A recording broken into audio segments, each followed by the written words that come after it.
Dear sisters and brothers of my YouTube family, today we're going to look at the meaning of this word and an example with grammar.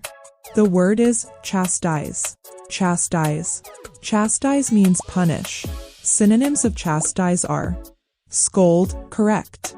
Example: you chastise your herb, then repent of your sins. You chastise your herb, then repent of your sins.